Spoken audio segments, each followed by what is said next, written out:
श्रोत्रजीवे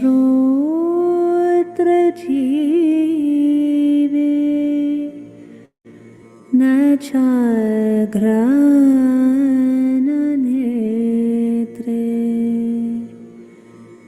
न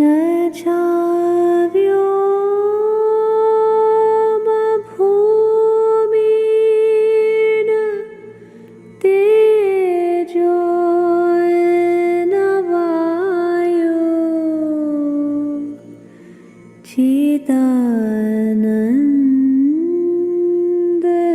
चिदानन्दरूपः शिवोऽहं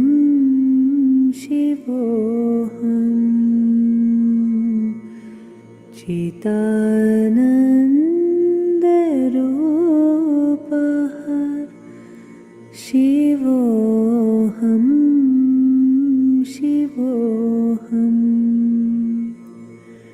न चाप्राणसंज्ञो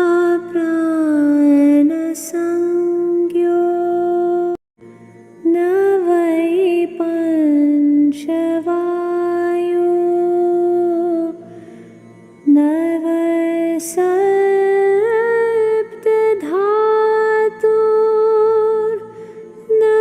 वा पञ्चकोशा न वा पाणिपादं न चोपस्थपायु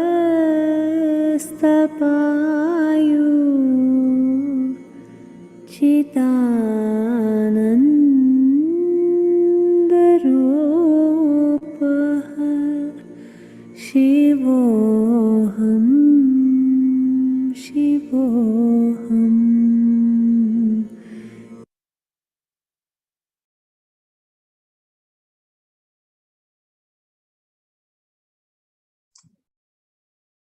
Buenas noches a todos.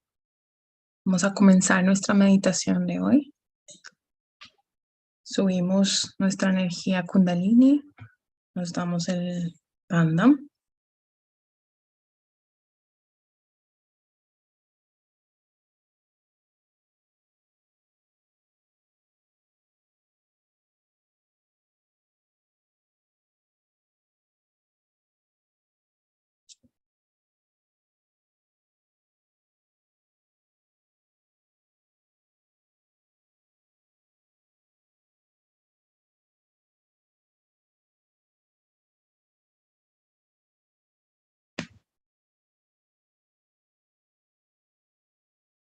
Vamos a poner nuestras manos descansando sobre nuestras piernas, palma hacia arriba.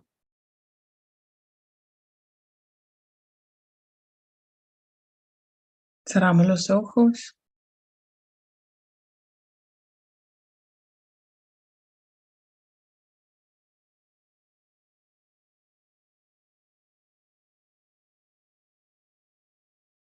Vamos a inhalar profundamente. Sostenemos.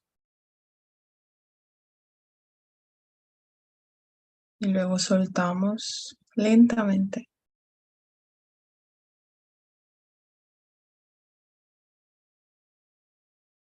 Vamos a inhalar profundamente nuevamente. Sostenemos unos segundos. Y luego soltamos despacio el aire.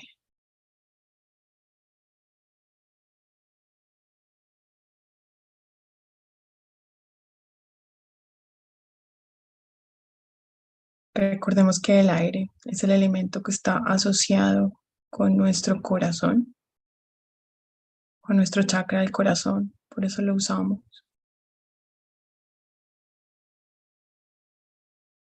Vamos a intentar poner ahora nuestra atención en nuestro corazón. Y vamos a repetir el ejercicio de tomar mucho aire, sostener y soltar despacio, cada uno a su ritmo.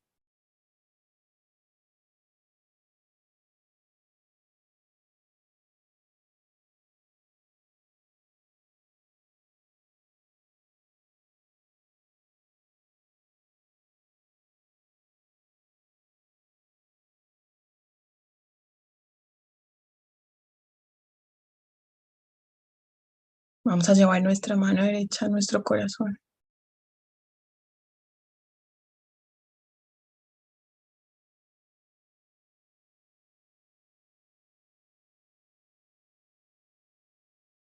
La música que escuchábamos antes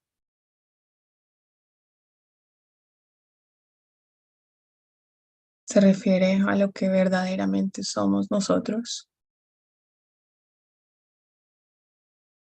No somos este cuerpo físico, no somos la mente, no somos los pensamientos, no somos nuestras ideas, no somos nuestro pasado, no somos tampoco aquello con lo que nos identificamos. Solo somos el espíritu Sat, Chit, Ananda, verdad, conciencia y dicha.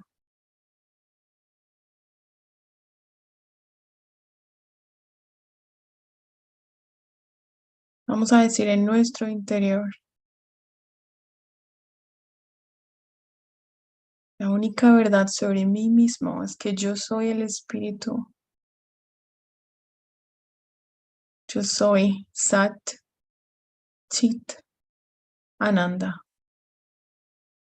verdad, conciencia y dicha.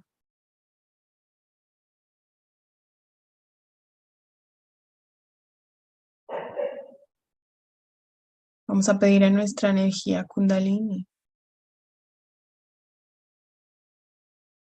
que por favor remueva todas aquellas capas que cubren nuestro corazón, que no nos dejan identificarnos únicamente con nuestro espíritu. Madre Kundalini, por favor, sube a mi corazón chakra. Por favor, remueve todas las capas de ego, de superficialidad, condicionamientos, todo aquello que me impide identificarme únicamente con el espíritu. Digamos el mantra de Sri Shiva Parvati. Om Tvameva Sakshat Shri Shiva Parvati Sakshat Shri Adi Shakti Mataji Shri Nirmala Devi Namo Namaha.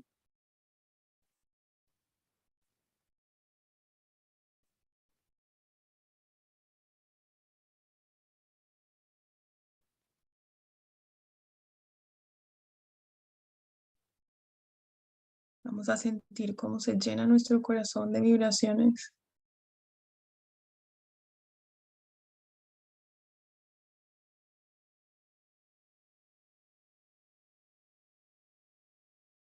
Y le pedimos a nuestra Madre Kundalini que por favor extienda esto a todos nuestros otros chakras.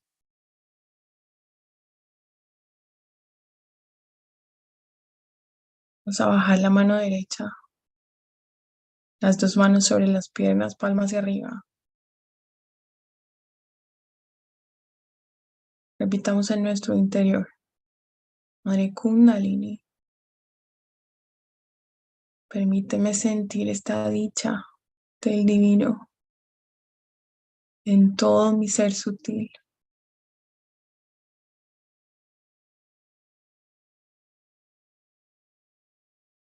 Madre, por favor,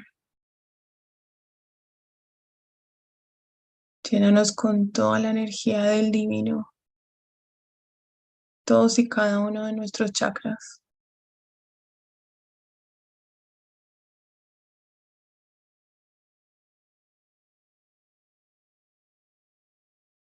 Permítenos estar siempre conectados con la verdad, la total conciencia y en este estado de completa dicha.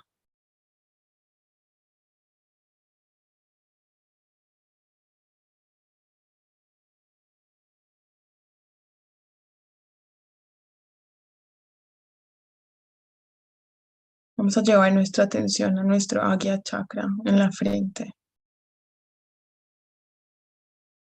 Vamos a decir aquí, Madre, yo te rindo, yo rindo todo mi ego. Yo rindo todos mis condicionamientos. Yo rindo todas mis dudas, todas mis ideas, todos mis pensamientos.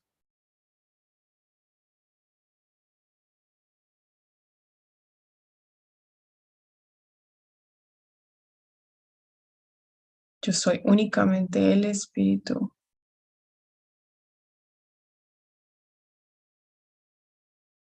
Y yo perdono todo aquello que me ata, que no me deja evolucionar.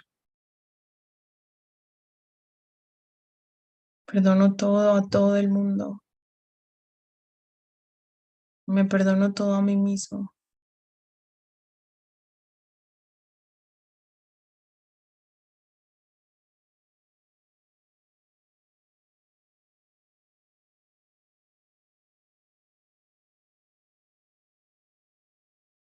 Vamos a poner nuestra mano derecha de nuestro Sahasrara en el último chakra encima de nuestra cabeza.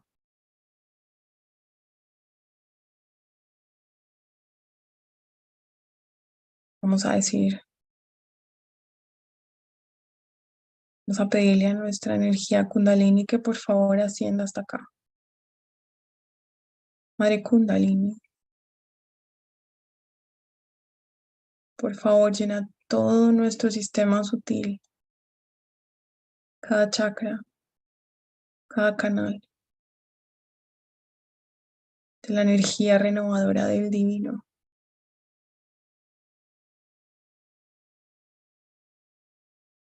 Yo no soy estos bloqueos. Yo no soy las cosas que no me dejan evolucionar.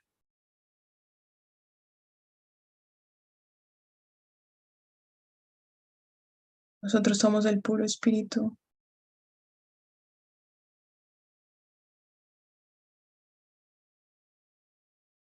Y somos almas realizadas.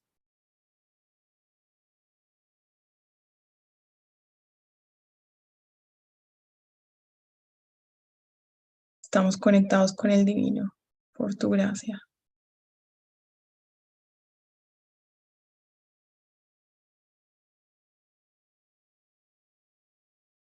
Bajamos la mano.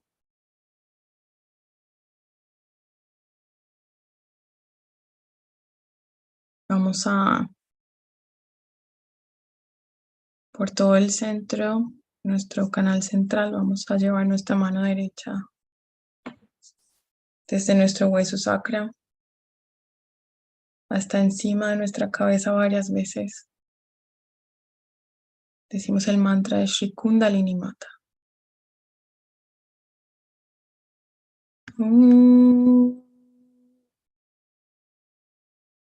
Tvameva sakshat Shri Kundalini Mata sakshat Shri Adi Shakti Mataji Shri Nirmala Devyai Namo Namaha.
Vamos a ver ahora un video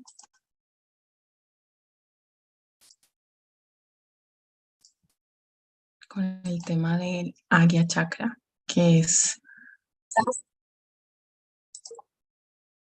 nuestro sexto centro de energía.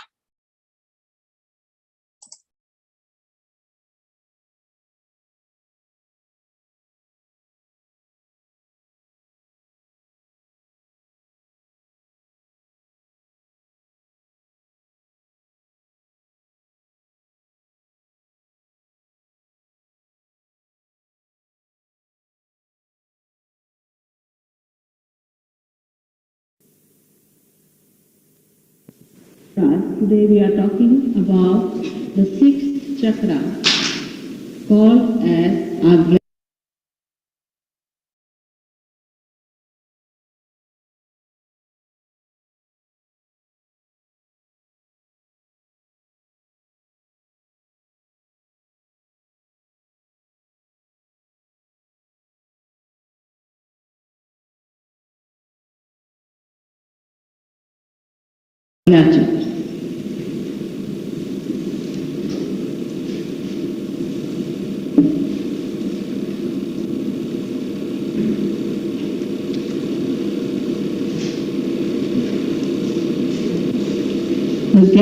Gya words means to know.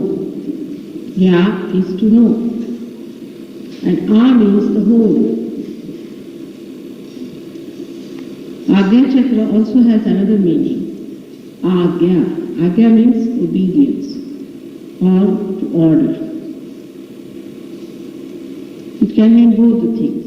If you order to someone, it is an Agya.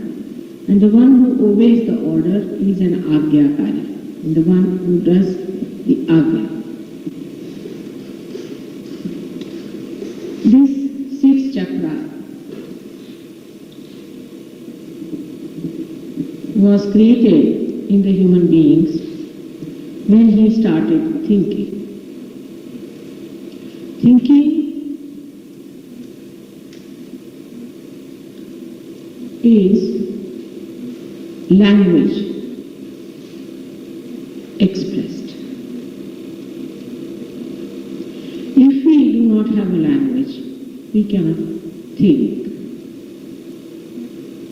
But it does not mean there is no thought coming into us. If we cannot express it, it does not mean there is no thought process working in us. But at that subtle stage, when the thoughts are coming to us, they are not in language. So they are not communicated to us. And that's why if we do not have language, we cannot understand what we are thinking.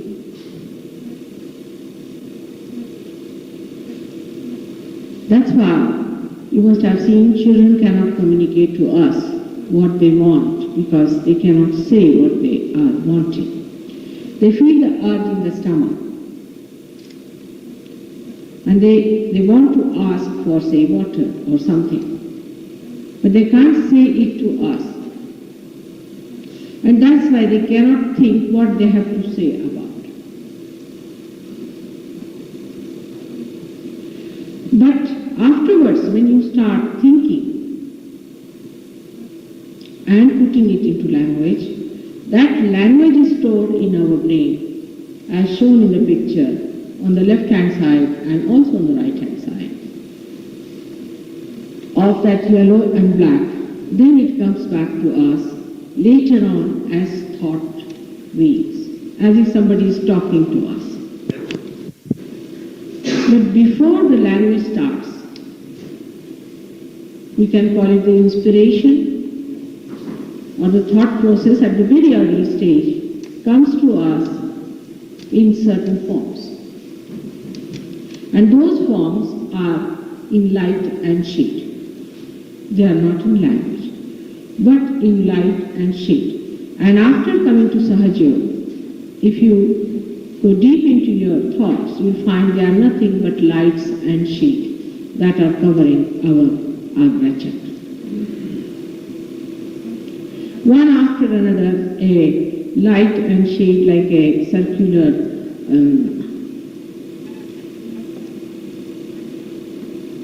lighthouse. They give a kind of a pattern in our head. Now these patterns are molded into language by us at a very early stage, and these are sort of filled into the cups of language, and then these cups are kept reserved in the brain, and they come to us that way. When we think, we really understand, because it's a language that comes to us. So what happens to the animals? Do they think or not? They get a thought, an inspiration. But they won't be just thinking about it. Now these inspirations come to them as words when they start living with human beings. So these inspirations go into the thought again, as we do. For example, you give somebody a name, say you call him say Tom, or something you call a dog. So now he knows that this word means calling me. So he connects himself with that word.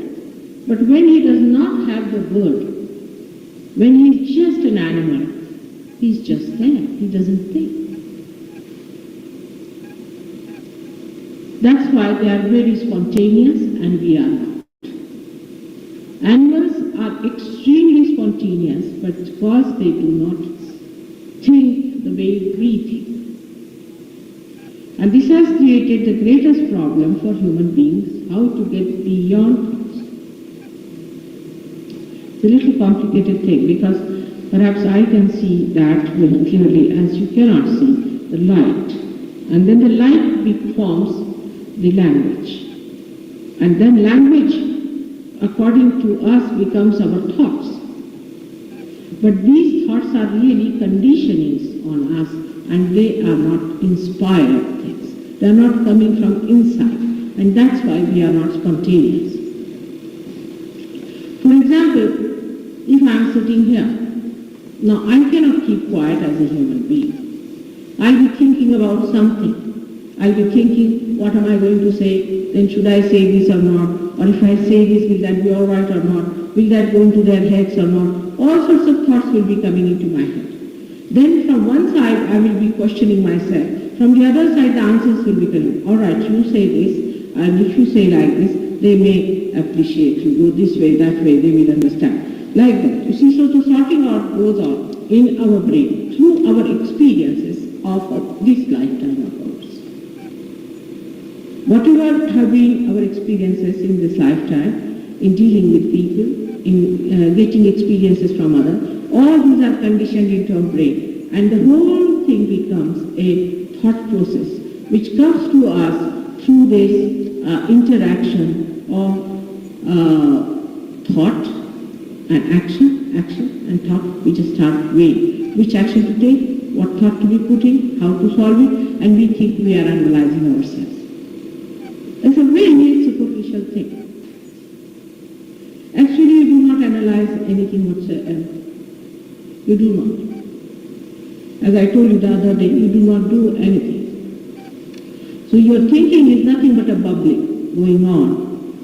Because when, like a sea even, which is so deep down, so quiet, when it touches the shore, it has a action and reaction. In the same way, when you are seeing at something, because your attention is outside, immediately a thought wave is created out of that, which goes back and gives you all the images about it, whatever you know about that particular thing, and it comes back to you as a thought process. It's going on all the time. And it can be so maddening that we cannot stop our thoughts. It just goes on like mad. You don't know, you can't sleep because thoughts are coming. Sometimes they could be horrifying, sometimes they are gratifying, sometimes romantic, sometimes absolutely negative, sometimes very positive, sometimes you feel I must do this, sometimes you feel I shouldn't do this. But when you actually do, you do not think. It's surprising, we never notice that when we are doing that particular thing, supposing I say I am going to speak these things. Now when I thought about it, that I thought say about 10 minutes before, when I am speaking it, I am not thinking that what I was going to speak. Because that time I think and built in that process of thinking into my brain and put it somewhere stored, and then now when I have started this flow, that is coming directly. So human beings have developed, I should say, a process which can be a very sickening thing. Very, very sickening. And this comes out of both of these. Is one, the left side that we call the ego, which has gone this side, and the right side we call the super-ego. All the conditioning on the right-hand side of the super-ego gives us the fears, the dangers, the possibilities, whatever we have experienced before. As they say, those who have been burnt by milk also take a cold drink after blowing it a little. Because you have been burnt, you know something liquid has burnt you, so you think maybe this may also burn your tongue, so you may try to do that. It is so spontaneous that time that you feel that, oh, it's very spontaneous, but it is not. It has been stored before in your experiences and something there that you are afraid of, and that's why you do it. If you once realize that this thought process is absolutely not necessary for us to exist. There is no need to have any thought about the future or about the past if you want to exist as human beings. Animals do not bother. For example, animals know that they are going in the jungle. Now suddenly they find some other animal coming from there, and they know that you have to attack. Now what's the use of thinking about the animal that is going to come? Supposing it does not come, then it's such a waste. But they have a hole here, and they have no problem as we have, because they have a hole, the whole thing goes out. It doesn't stick for more than a minute from there. But you can condition them. Also, by experiences they are conditioned. By experiences that they have had so far about other animals and things, they are conditioned, and they act accordingly. So there's a tremendous difference between us and them, is that we think about everything. I mean, we think it's a very great thing to sit down and think about.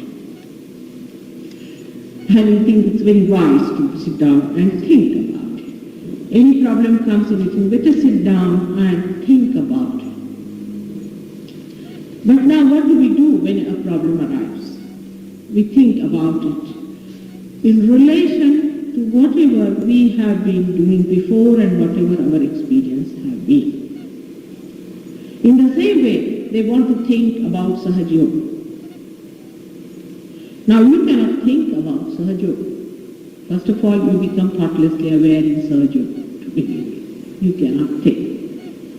But it is a happening about which you cannot think. It's a living happening. Thinking is a dead movement. It's not a living movement. Whatever is dead in us comes back to us as thought. Inspiration is living, not the thinking. Inspiration is very different from the thought. For example, books are in the library. Everything that we have thought of or have got it or experienced is in the books. Whatever is new coming to us is the inspiration. Now just find out how many new things you are thinking. Perhaps not even a sentence. Mostly we say that this gentleman said so, that gentleman said so, that gentleman said so, or I said so, said. If you can think about that is coming, just coming to you, you don't have to think for it, it just comes in forms. It is inside you, it just emerges. and expresses itself. So that is the spontaneous living thing. That is what we call as inspiration, is a sudden glimpse of the knowledge that we get. But whatever we have thinking about is all the play of the dead.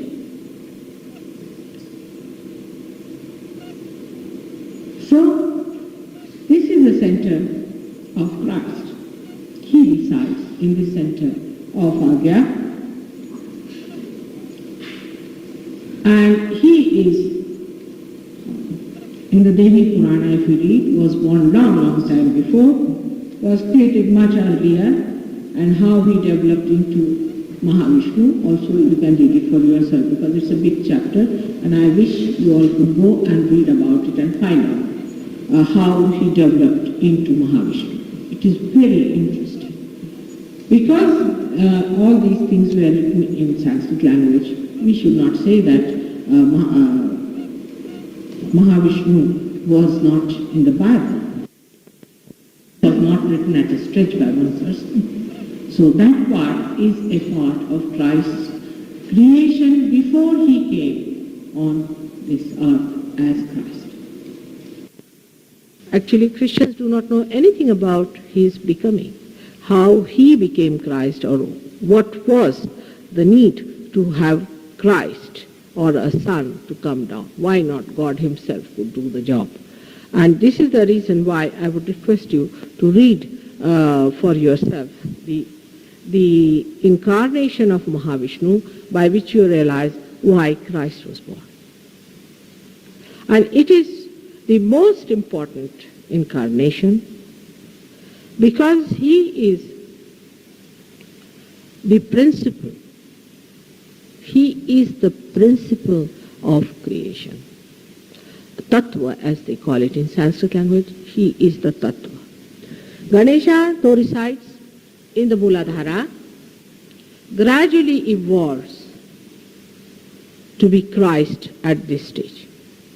From that red chakra up to this chakra, he becomes Christ. He is the principle. Now, what is the principle? Within us, what is our principle? Is, say, the Kundalini, you can say. In this, the electricity is the principle of this one is. In the same way, the creation, the whole creation, if you take it as such, it is the principle and the support of this creation. He represents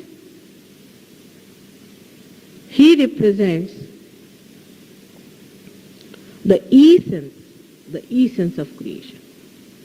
Like we can say, we have a family, husband and wife, and the child. Now the child is the essence of husband and wife. He is the essence of the family, of the house. The whole thing is sustained for him, is created for him.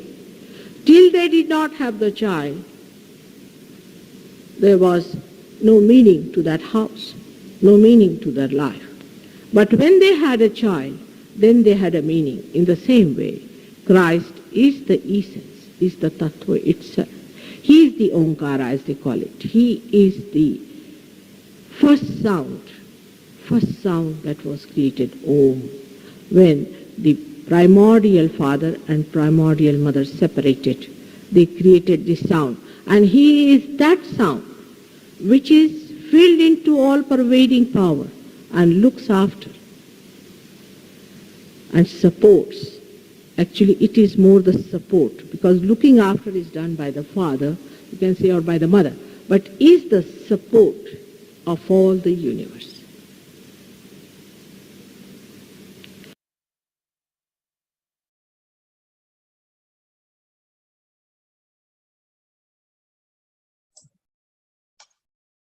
Vamos a terminar con una pequeña meditación.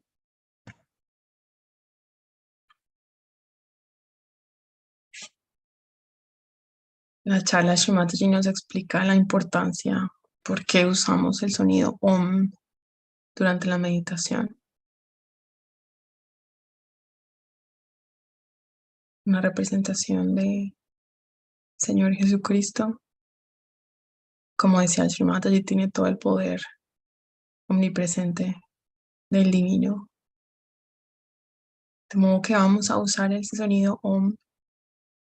Con nuestra mano derecha vamos a llevar nuestra energía Kundalini. La dirigimos nuevamente por todo el canal central, desde nuestro hueso sacro hasta nuestro Sahasrara.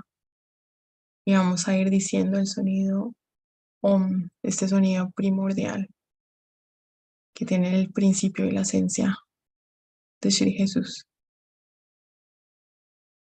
Que nuevamente, como nos dice Sri Mataji, tiene todo el poder omnipresente de Dios. Vamos a decir entonces Om. Om.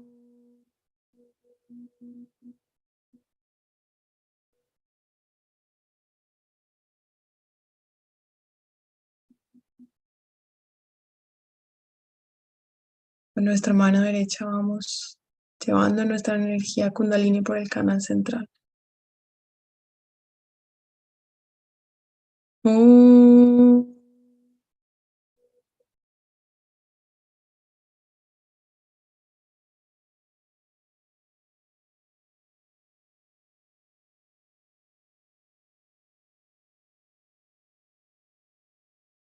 Om.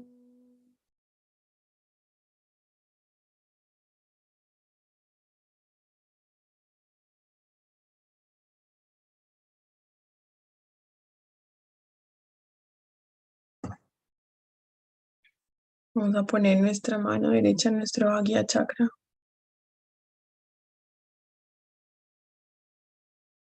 Vamos a pedir que esa esencia del Señor Jesucristo, que como nos decía Srimataji, es el principio, el soporte y toda la esencia de la creación.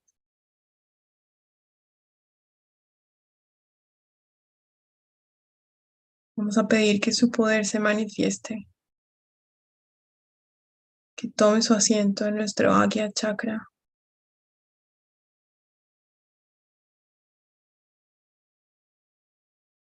Y permita que nuestros pensamientos se dispersen, que podamos estar sin pensamientos. Vamos a decir el mantra de Shri María Jesús. Om Tvameva Sakshat Shri María Jesús Sakshat Shri Adi Shakti Mataji Shri Nirmala Devi Namo Namaha.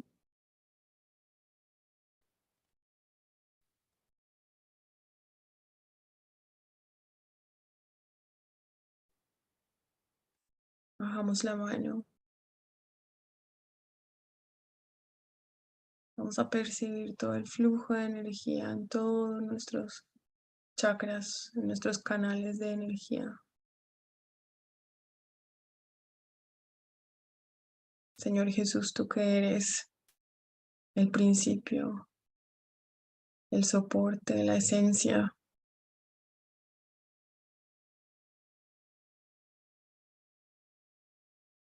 Permítenos poder estar más allá de nuestros pensamientos. Permítenos ser conscientes de que nosotros no hacemos nada.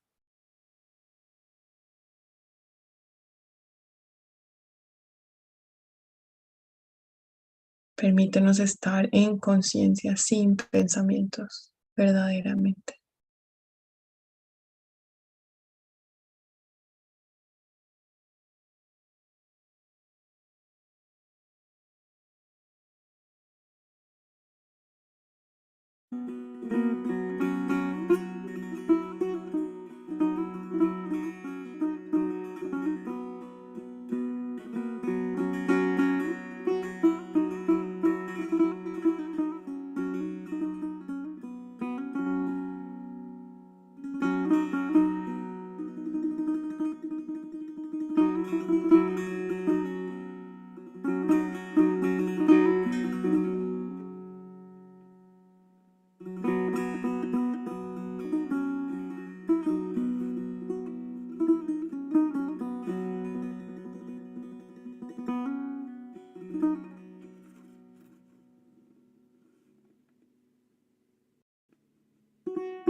Abrimos nuestros ojos lentamente.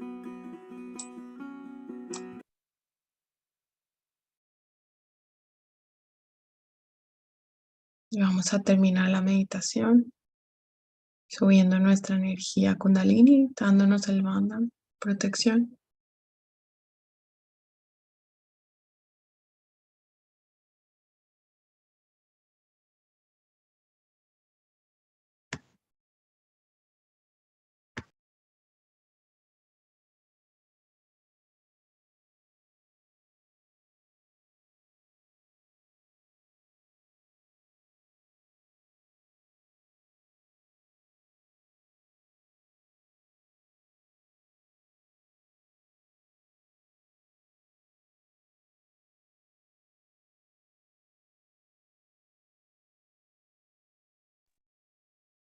Muchísimas gracias a todos por acompañarnos.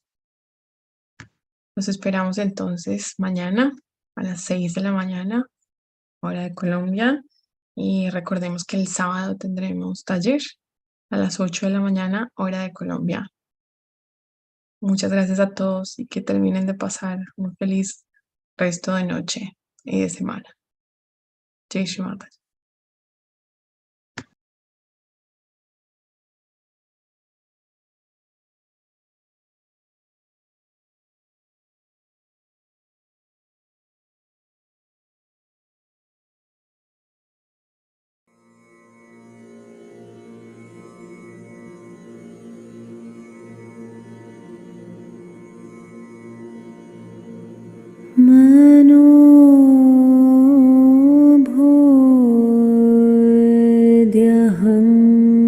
मनोभूद्यहङ्कार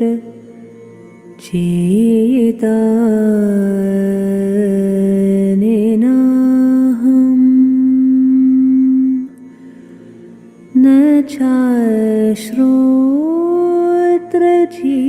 चाश्रोत्रजीवे न चाघ्राणनेत्रे न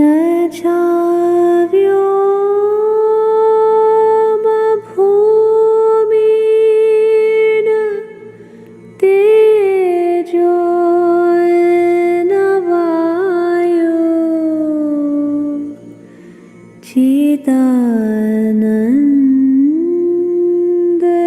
चिदानन्दरूपः शिवोऽहं शिवोऽहं चिदानन्दरूपः